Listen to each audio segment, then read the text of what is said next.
90,000 ఉన్న తలసరి ఆదాయాన్ని 3.5 లక్షల పైచీలకు పెంచుకున్నాం. జిఎస్డిపిని దేశంలో నంబర్ 1 స్థానానికి తీసుకెళ్ళినాం. తెలంగాణలో బ్రహ్మాండంగా పెండింగ్ ప్రాజెక్టులన్నీ కూడా కంప్లీట్ చేసుకున్నాం. కల్వకుర్తి కావచ్చు, నెట్టెంపాడు కావచ్చు, భీమా కావచ్చు, ఎల్లంపల్లి కావచ్చు, మిడిమానేరు కావచ్చు, అక్కడ మేఘాల మీద పనిచేసి దాన్ని అంతా కూడా కంప్లీట్ చేసి ఒక్క పాలమూరు జిల్లాలోనే 10 లక్షల ఎకరాలకు సాగునీళ్ళు ఇచ్చుకున్నాం. బ్రహ్మాండమైనటువంటి ఇరిగేషన్ ప్రాజెక్టు కంప్లీట్ చేసుకున్నాం.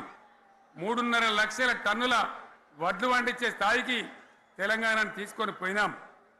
వరంగల్ గడ్డ కోసం, ఇదే జిల్లా కోసం పెండింగ్లో ఉన్న దేవాదుల ప్రాజెక్టును కంప్లీట్ చేసి ఈ గడ్డకు నీళ్లు తెచ్చుకున్నాం. 3 ఏళ్లలో కాళేశ్వరం ప్రాజెక్టు కట్టుకున్నాం. వాగుల మీద, వంకల మీద చెక్ డ్యాములు కట్టుకున్నాం. మిషన్ కాకతీయ పేరు మీద చెరువులన్నిటి పూడికలు తీసుకున్నాం. ఒక అద్భుతమైన తెలంగాణను తయారు చేసుకున్నాం. పడావు భూములన్నీ పంట పొలాలుగా మార్చుకున్నాం. ఆనాడు బీఆర్ఎస్ పాలనలో చెరువుల నిండా జలరాశులు, రైతుల కళ్ళాల నిండా ధాన్య రాశులతోని బ్రహ్మాండంగా తెలంగాణ అద్భుతంగా పురోగమించిన విషయం మీకు తెలుసు. పంజాబ్ను తలదన్నే పంటలు పండించిన విషయం కూడా మీ అందరికీ తెలుసు అని నేను మనవి చేస్తా ఉన్నా. రైతు కష్టమేందో నాకు తెలుసు. నేను స్వయంగా రైతును కాబట్టి రైతాంగాన్ని కడుపులో పెట్టి చూసుకున్నాం. మీ అందరికి ఒక మాట చెప్తా ఉన్నా.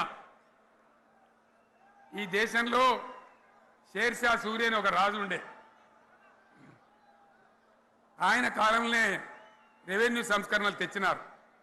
నేను చెప్పే మాట మంచి వినాలి మీరు. చరిత్ర పొడుగుతో చూస్తే షేర్షా సూరి నుంచి స్వతంత్ర భారతం వచ్చిన తర్వాత ప్రజాస్వామ్య ప్రభుత్వాలు కూడా రైతుల దగ్గర రకరకాల శిస్తులు వసూలు చేసినారు. రైతుల దగ్గర డబ్బులు వసూలు చేసినారు. తహసీల్ రకాలు వసూలు చేసినారు. నీటి తీరువాలు వసూలు చేసినారు. కానీ రైతును చూడాలని వాడు అందుకోలే. భారతదేశంలోనే ఎక్కడ కూడా లేని స్కీమ్. నన్ను వాళ్ళు అడగలే, ఎలక్షన్లలో చెప్పలే. నాకు నేనుగా ఆలోచించి, ప్రభుత్వమే ఆలోచించి రైతు బంధు పథకాన్ని తెచ్చినాం. చాలా బ్రహ్మాండంగా రైతు బంధు పథకాన్ని అమలు చేసినాం.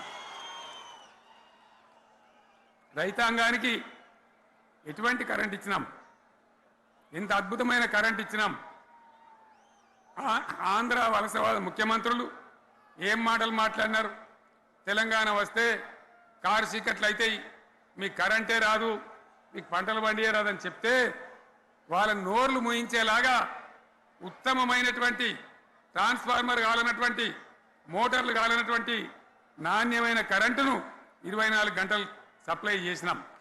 రైతు ఇంట్లో కూర్చుంటే పొలాల కడ బోర్లు దుంకినాయి. మీరందరూ కళ్ళారా చూసినారు. నాకంటే ఆ విషయం మీకే ఎక్కువ తెలుసు. అదేవిధంగా రైతులు చనిపోతే 2 ఎకరాలు 3 ఎకరాలు ఉన్న రైతులు ఏముంటుంది, వాళ్ళకి ఆదాయం ఉండదు.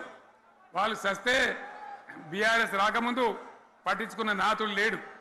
అదే బీఆర్ఎస్ వచ్చిన తర్వాత రైతు బీమా ఇచ్చి వాళ్ళు చనిపోయినాక 8 రోజుల్లోనే వాళ్లకు రైతు బీమా అందే విధంగా ఆనాడు చర్యలు తీసుకున్నాం.